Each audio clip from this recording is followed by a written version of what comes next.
If you are thinking about making a hire, adding to your team this year or in the near future, or if you have added people to your team in the past and made some bad mistakes that you don't want to make again, you're going to want to listen to this episode. This is the Secret Sauce Podcast with Chad Treese and Lacey Moores, where we want to help people build big businesses and live big lives. And we think that there's not a magic bullet for doing that, but there is a secret sauce. So a lot of these are going to be just the ingredients that can help you make up a secret sauce to build a big business and live a big life. Let's get into it. Welcome back, everybody. I'm Chad Treese here with Lacey Moores. Today we're talking about making your first hire or maybe just adding people to your team, what mistakes to avoid, how to make the right hire and not have to do it, not have to fire people because that really sucks. Is that good? Yeah. Yeah, I think it's great. But also when to hire. So I think that that's a valuable piece that, we want to share on when do you know it's time to hire. When to hire, who to hire, why to hire, how to hire. What not to do. Let's actually break the ice there and start with mistakes. Because you and I have both been doing this for a long time, built a team, been through the craziest, busiest time we've ever seen to the slowest time we've ever seen, all within a couple year swing. I mean, it's been fun. It's been real fun. That's one way to put it. Yeah. It's been a learning experience. Sure. But in that, we have definitely, when we were talking about this podcast and mistakes you can make, I'm sure you felt it too, but I've made every single one of them. Yeah, when we went through this list of mistakes, I was like, yeah, check. Yep. Many times. Yep. Yeah. So and you get better, but you're never going to be perfect. But as long as, we keep always talking about that, we fail forward. We learn from it. So let's talk about the mistakes. You want to go first? You want me to tell you about a mistake I've made? Yeah. Why don't you kick us off? So one recently, and I've been coaching on this to some students who are going through hiring, but one thing I would tell you I've learned is I'm a pretty generous person, and I have always felt like I want my team to make a lot of money, and as I make more money, I want them to make a lot more money, and that's just what I want. Sure. And great concept, full of heart, but that can backfire. And I didn't think through all the things, because as you grow, you need more people, and you move responsibilities around. But what I've also learned is if you pay people too much money out of the gate, you can't take it away. You can't go back. You can't go back. And it doesn't matter if you justify it or if you explain it. All people hear is they're no longer worth it. And it is hard. Right. And, I got a student right now who's just slinging money around because he wants to, do more loans. I'll pay anybody, and I'm like, whoa, calm down. It's a big mistake, that I've made. And it's going through, so we just said that, going through a really busy market to a not so busy market. When our, we were doing 4 times the amount of loans there for a while than we are now. You don't need as many people. You don't have as much work to do, and it's a hard thing to do. Right. So that would be one that I have learned from, and I got great people, and so it's a hard balance, but just to be careful and to always get advice from people who have already done it before you open your mouth and start throwing out, numbers, so you can think about things that you don't see coming yet. Yeah, absolutely. I just think being prepared overall, right, is kind of making sure you have all your ducks in a row, making sure you don't promise too much. Yep. That there's a whole bunch of mistakes. Hiring too soon or too late, done. Which almost everybody does. You're Yep. not going to time it perfectly. Sure. Like, it's probably going to be a little. This whole episode is going to try to get the timing as right as possible. Yep. But at the same time, it's really tough. It's like trying to buy a stock at the right time or trying to lock a rate at the perfect time. Yep. You're doing a little bit of guesswork, but we're going to make sure that you're able to take a very educated guess. Right. Right. Yep. And if you do it too soon, you're going to be paying for it. If you do it too late, your business is paying for it. So yeah, trying to narrow that in. this is probably the biggest one that I see everybody makes the most mistakes, period, with hiring, is not having a clear job description and processes for that. People just hire for a Band-Aid, hire for a fix, hire for I need a body. I know I need somebody, but I don't have that full job description written out, and They're too they don't busy know what to to sit do. down. They're too busy, right? They're doing too much to sit down and make that. So they're like, I'm going to get a body, and then I'm going to have this body do this and this, and it's all over the place. And that's the biggest disaster for a fail, for an employee and for yourself. Like you're setting both people up for complete failure. Right. And I have seen that so many times from people over the years. Yeah, I make that mistake a lot, just kind of thinking, oh, well, they will figure this out. They'll know what to do. Or, I mean, even the best person in the best has experience in a role that you're hiring for isn't necessarily going to have the confidence to come in and be like, Yep. okay, we're going to do things this way. That's a very tough person to find. Mm-hmm. They're going to want to integrate into your team the way that you do things. You're the leader. They're going to want a bunch of advice from you. They're going to want a bunch of direction Right. from you. And if you're not prepared to give that direction, then you're setting them up for failure. Sure. For sure. That's the next one, expecting someone to fix everything without direction. Yeah. So you already said that one. I like this one a lot too, failing to track ROI. So every single hire should create leverage. And companies, this is where, and you and I worked for a company, like they didn't want us to hire because they didn't have systems and processes in place to make sure when they hired, it would create more ROI, right? That it would pay for the ROI. Meaning that if I needed somebody and I'm going to hire him, does it make my business grow? Because if it doesn't, then there's no reason to do that. And I think that's a really big piece that people forget to look over is once I take this stuff off my plate, how much more revenue am I going to be able to generate? And then the last one was not having a 30, 60, and 90-day training plan. You can't vomit and throw everything on somebody and have them learn it all. So breaking it up over that 30, 60, 90 days is a huge thing that totally propels success rate. Even having a training plan at all. Period. Most people don't. Yep. Is just like, we're going to wing this thing as we go. What's really nice is as you start adding people to the team and they move up, or if they leave, if you can create a training manual as you go, that then they can train the replacement. Right. And so make that person, you're creating that training manual. It's a living, breathing document that you can use in the future and that they can then train their next person, not you having to do it. Mm-hmm. So, and have them kind of tweak their training manual then as they go. So you have to create the first one, but once you have that, they can really take it from there. Yep. And then it becomes much, much easier. Way easier. Yep. All right, so let's transition for a second. Let's talk about what are some signs that it is time to hire? Okay, let's do it. Well, obviously, a good sign would be if you're feeling very overwhelmed or if you're dropping the ball, right? Like if you are constantly missing phone calls or forgetting to follow up, because follow-up is obviously the most important thing that we can do.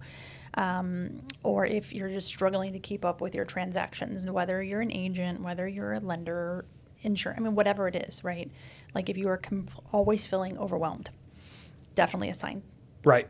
Either you got a time management problem, or if you're feeling pretty efficient, like you're getting as much done as you can, but you still can't keep up with it. Because I think there is, just as a caveat to that, there is some people that just feel frazzled all the time, right? Or they don't have a good follow-up system or whatever. That's not necessarily it. You don't necessarily need to hire somebody. But if you are burning the midnight oil, kind of like burning the candle at both ends, and you still can't get it all done, and you're starting to slip. Sure. Right. I'm glad you said that actually with time management, because in all of our coaching summits that we go to, there's always a time management class. Always. And the best of the best are always in the time management class. I'm guilty. Always. I'm always there. But it doesn't mean that you're awful. It means that it's something you always have to work on.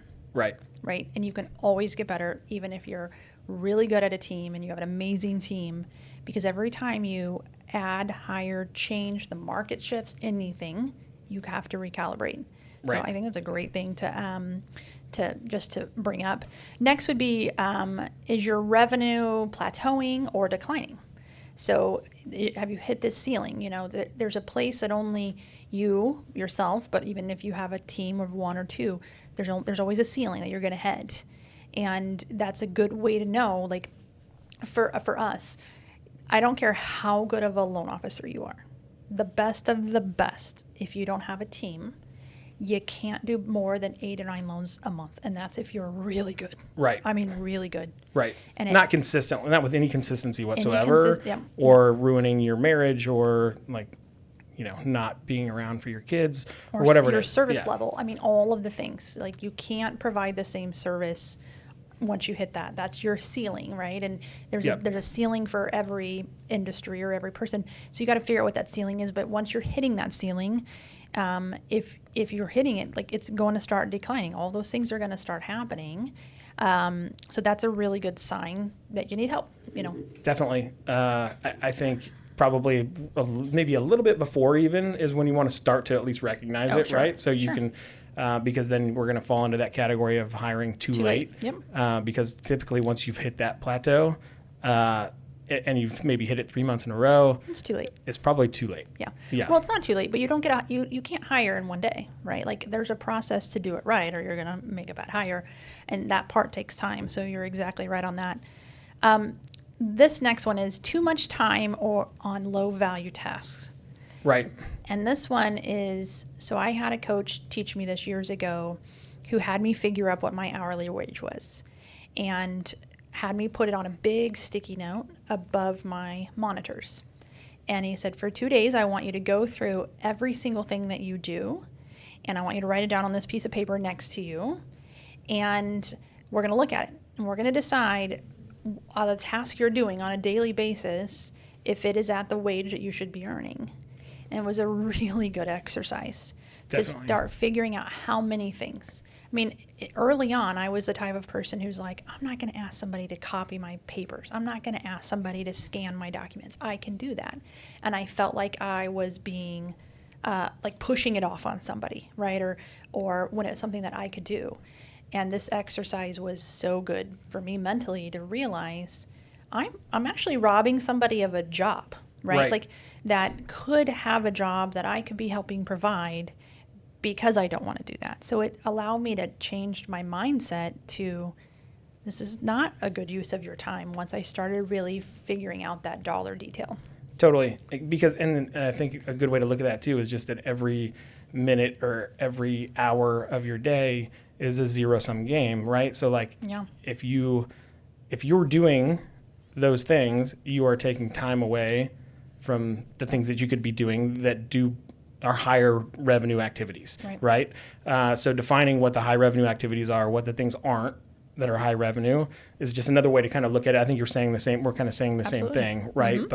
But what could you pay somebody else to do? What task could you pay somebody else to do at at whatever that rate is, that keeps you from doing your high dollar task, because we all know there's certain things and you need to identify what those things are, try to fill your day with those things, and let all the other things let other people do, and you create jobs. So it's a win-win. It's good. Really good. What about if client experience is suffering? So we've already kind of covered that above, but you're not getting back to clients as quickly. I mean, in our industry, if you're not getting back to people quick, they are moving on to the next thing. Totally. Speed to lead, right? Speed to lead, yeah. And so, if you could really stop and look at what business am I potentially losing because I'm not efficient enough, or because I don't have a team efficient enough. I mean, that one's pretty clear. Lack of proactive communication will hurt anybody, especially in fast-paced industries. Absolutely. Turning away business. I mean, I don't know if I've ever done that. I'm the person who, I'll take it, but I'll figure it out, which sometimes is not great. There's probably not a lot of people out there right now in this industry or in this market that we're in that are turning away business. But if you are, it's definitely time. Well, we could back up and think, back when, rates dropped into the 3s, right? Right. Like, no matter what we did, we couldn't help everybody that wanted help.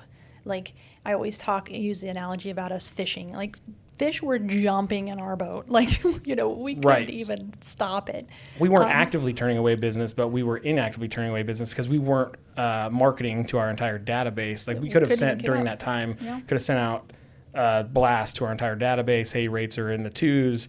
Right. You should refinance. Get on my calendar. And then my database is like over 3,000 people Yep. at that point. That probably over half of them at least should have taken advantage of that. And you don't have the capacity. You don't possibly have the capacity to do it. So we weren't actively turning away business, but now subconsciously or whatever, we were absolutely turning away business. That's so true. That's so true.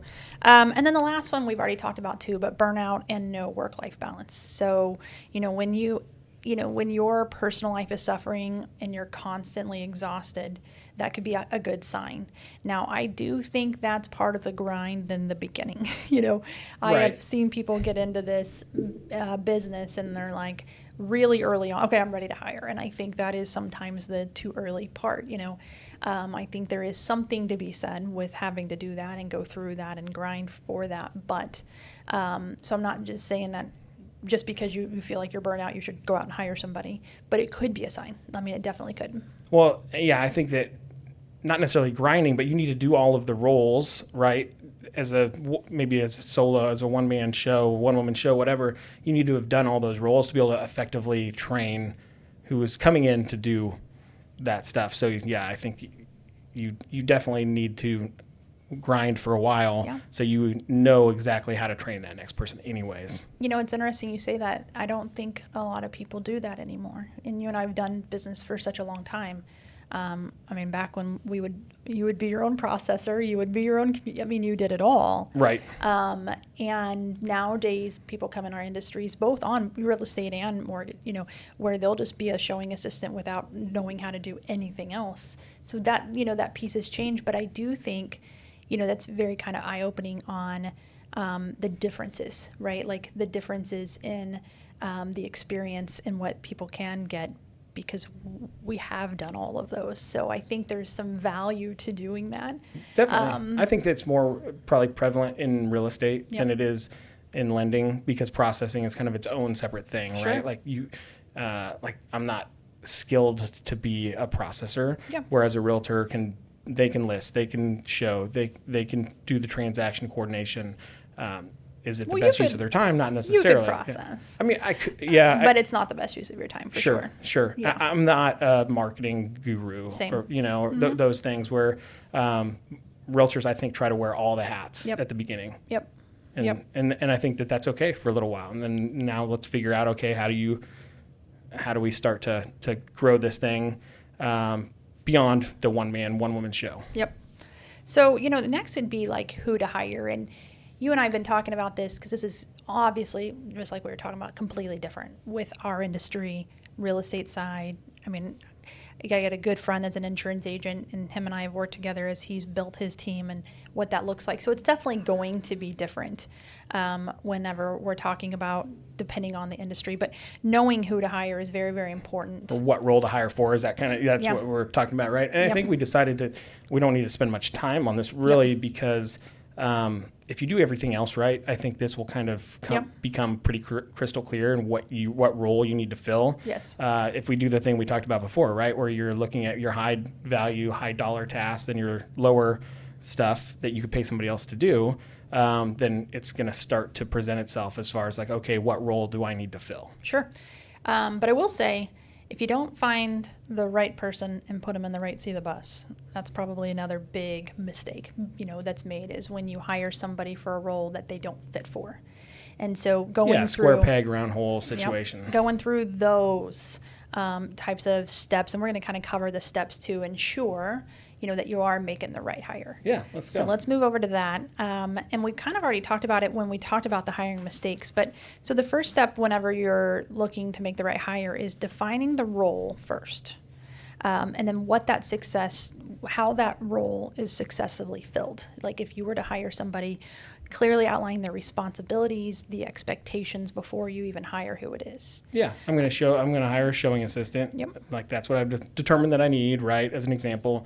And these are the exact things that I want them to do. This is the metrics of which what kind of I want to be able to expect from them, those things. Yeah, I will say clearly though, responsibilities and expectations are two different things. Mm-hmm. And especially if they're not spoken, yeah. right? And Yeah. so many people are good at responsibilities, but not expectations. I struggle with expectations because I think people should know, and that's not the case. What somebody else expects and what I expect are two different things. Yeah, so if you define those things a little bit, right, just to make a clear example here, like if you give somebody, you outline the response, you outline their responsibilities, right? They understand their job duty, their details, but they don't necessarily know that your expectation is that they answer the phone, within 2 rings, what to say, what your expectations are for their energy, how to perform. Yes, all those things. Stuff. Yeah, that's it's so huge, and so people will define the responsibilities, think they're all good, and then I talk to them later, and they're like, "Oh, I'm struggling. This person doesn't do this. This is." Well, do they know that's what you expected? Yeah, it's just a failure on the leader part. Well, I put it in the that's responsibilities and expectations are two totally different things, and I think people are really good at defining the job roles, really good at the responsibilities, and really bad at expectations. Right. And I am too. Like, it's a skill I have to constantly work at. I tell my team, if I ask you to do something, what I'm bad about telling them, even to this day, I'm bad about telling them when I need it by. Yep. What the expectation is. And so they're trying to help train me to be better at that. So what they're supposed to do, if I ask them to do something and I don't give them the expectation of when I need it, they have to respond to me and say, I'd be happy to. When do you need it by? Gotcha. Yeah. Because I need to create the habit, because I'm not good at the expectation piece. I'm aware, and I've had a team for years. It's just where I'm not great at it. So I want them to teach me that, and I want to be better at it, because then once they know when it's needed to be done by, they're good. They fit it in their day accordingly, and they're not guessing. But what they think it is and mine is always different. So if I'm not telling them, they feel like a failure, or they feel like they can't please me, and I'm feeling like, what's wrong? I clearly asked you what to do. So that's just a life lesson in and of itself, huge. By the way. It's not just for leading people. That's marriage, kids, life. Everything. Make sure that people know the expectations. Yep. Because then when you're disappointed in people, but you didn't give them what your expectations were, then it's really your fault. Your fault. Yeah. I've done it a and bunch. That hits home for me. So we're very, very guilty of that ourselves. It's a human thing. I think for sure. But I do think you can do things to work on it. Oh, for sure. Yeah. And that's what I was saying, like with my team, like figure out how you can try to be better at it. And I asked them to push back on me because I clearly, still do it. So another step to ensure the right hire is assess their strengths and weaknesses. This one, there's all kinds of tests out there. Like, I love the DISC mainly because it's what I was trained on. DISC profile, yeah. Yeah, and there's a bunch of them out there. Enneagrams and all that stuff. All of that stuff. So those are great. But, when you go to hire somebody, people do not talk about weaknesses. Why would you? Like, you're trying to get a job. You show up and you say all the great things about yourself.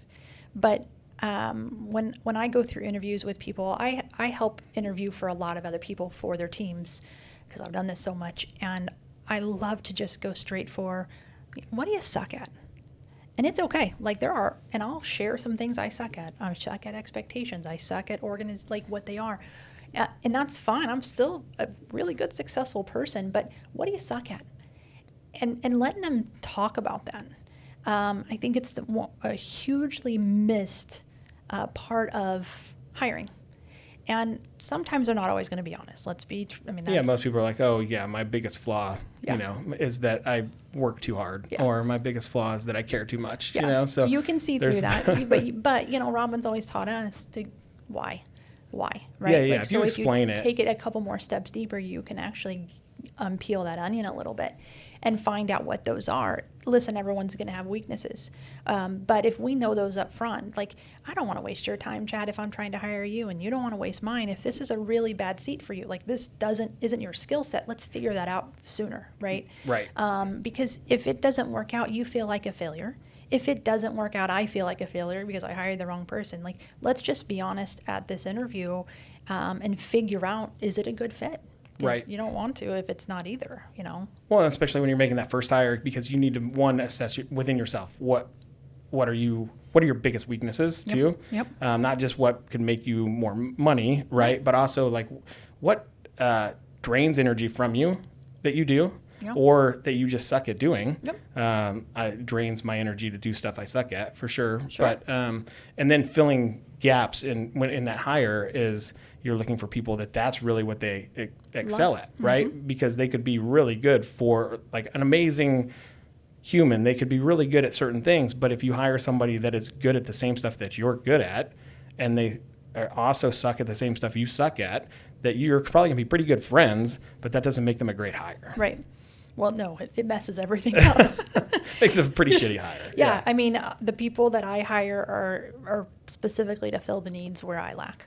Yeah. And that's how you get to have that beautiful team and the longevity, and because you get the right pieces, you know, or the right people in the right seat of the bus is what I always say. Definitely. And it seems like when you're saying it out loud, you're like, of course. Yep. Like that seems so simple. But these are mistakes that we have all made, because you're going to interview somebody that's like, oh my God, they're so great because they're so much like you. Yeah. And you're not hiring to replace you. You have a job to do. Yep. You're hiring to fill gaps, that stuff that you suck at or you don't want to do. So it is a trap that people fall into a lot. I've been guilty of that for sure, is hiring people that are more like me versus people to fill the stuff that is unlike me. Yep. The other one too, and we just said that, is making sure you're not the only person interviewing. You know, making sure that you have a couple different interviews set up. Either if you have a team, let them interview, or somebody outside of your group, have them also interview to look for things that you're going to miss. And that is so powerful. And a lot of, groups have that where they're like, okay, you have to go through a 3 interview process or whatever. There's a reason for that. And like, I fall in love with people. I look at all the things they could be great at. You see the best in everybody. It's just your default setting. It's my default setting. And so I have to have people who know that about me, who are a little bit better at finding the weaknesses and finding the things, because I'm like, oh, I'll look past that. They're so good at this. Right. You know, they can be a good reality check. Huge. For you. And that's actually a really good interlude into the next one, which is all about culture. Yep. Right. You need to make sure that even if they're really good at filling those roles, that they're also going to be a culture fit. If you already have an existing team, or you're just growing one, right? Culture is so important. You end up spending more time. A lot of times, you spend more time with the people that you work with than you do with your family. Mm-hmm. That's kind of sad, but it's the sad reality, because we're spending 8 hours sleeping and 8 hours at work. Yep. And then the rest of it we're apparently at home, but kids are all over the place. You're not spending every waking hour together. So you are spending a lot of time with these people. So you got to make sure that they're a fit, not just with you, right? But with the whole team. And not everybody's going to be exactly alike, but you want to make sure there's not people that come in that have completely different values or beliefs. Or negativity, right? Like, oh man, you can get somebody so skilled, but when they're negative, it's a cancer, and it is so hard on the entire team, and it is. I always say it's a buzzkill, but it will just eat at anything you've built, everything you've built. If you don't see that early on.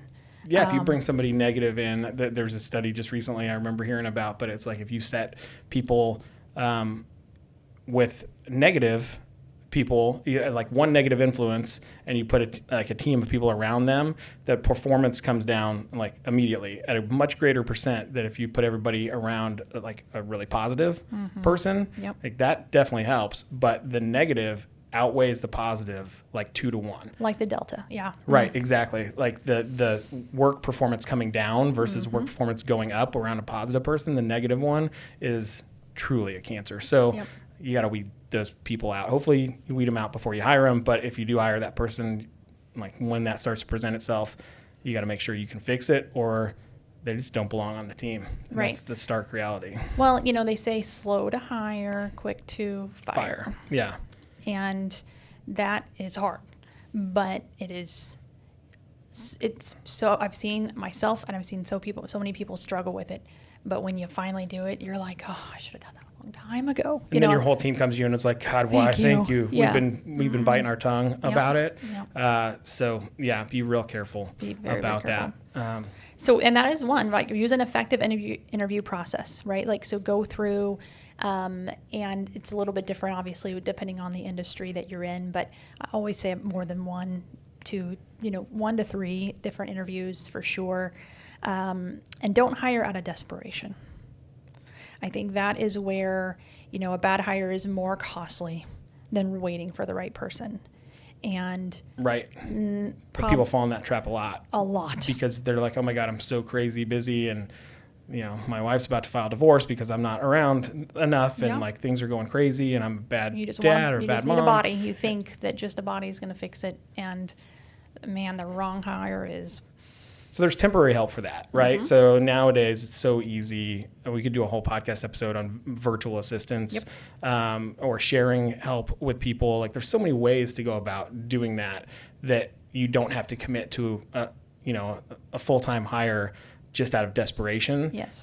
So while you're getting your ducks in a row and everything, and you're going through all these other steps to make sure that you get the right person, tap into some part-time. You could hire part-time help, with the ability to then come full-time if they prove themselves or whatever. You can do virtual assistants. There's local and overseas virtual assistants that are cheap for temporary help. And really good. Yeah. Like we're learning, you and I are going through all of that right now, and it's mind-blowing. Yeah, there's plenty of teams out there. They're probably in a similar situation. Talk to your, the groups inside your office as a realtor and ask them, like, are you on the verge of needing to hire somebody? Do you want to look at possibly sharing some help for a little bit? I think there's interim solutions that people just don't think about, and then they just they get desperate and they throw the wrong offer to the wrong person for the wrong amount of money, and it's ugly. And then we fast forward, and they're complaining on why am I building a team? This isn't for me, and they're going through all those emotions just because we did one step wrong. Yeah, for sure. So how do we avoid that? I think we've already gone through most of it, but it is the setting up the clear onboarding, the clear training, the clear responsibility list, the clear expectation list, making sure that we have all of that lined up and that they're aware of it, before you hire them, that this is what this process, some of the people that I hire for, like I break down, that's why I like that 30, 60, 90 myself, because you're only going to learn this amount in the 30-day. I'm not going to teach you everything up front and hope you do well at it. We're going to teach this part for 30, and then once we get to the 60, you're going to now take on this much. And once we get to the 90, you're going to, you remember going to the dentist when we were little kids and they would have them beads, syllabuses that you could move the beads over. So I think of training like that. An abacus. Abacus, not the syllabus, yes. But you'd move these over. That's what training's going to look like. I expect you to have this much under your belt in the 30 days and this much at the 60 days. And you'll learn, some will be faster than that, and you can, change that time scale. But really having that plan, once I've done it many times without and a lot more times with, and the with has a way better success rate going through these steps, and longevity where people stay with you and they feel like they're part of something. Yeah, that's great. I think we've covered it all. Yeah. Right. Was there anything else that you wanted to touch on this topic? No, I'm good. I just hope it helps. I hope people. It's hard. It is hard. Growing a team's hard. People are going to come. People are going to go. But there's resources out there. I mean, these are not things that we've come up with on our own. We've followed certain systems and processes, and I need to do way better. I think you are better at this topic than I am, for sure. And I've come to you for advice on this stuff. And so I would say reach out to people that you trust. Reach out to us. Yeah, if you're thinking about doing this, there is a huge amount of value in doing it right, rather than just throwing an offer out to somebody. So yeah, we'd love to help you not make some of the same mistakes. Yeah, exactly. So please reach out to us. But yeah, good luck with your next hire. I guess we will see you. I would just say take the leap. Do it.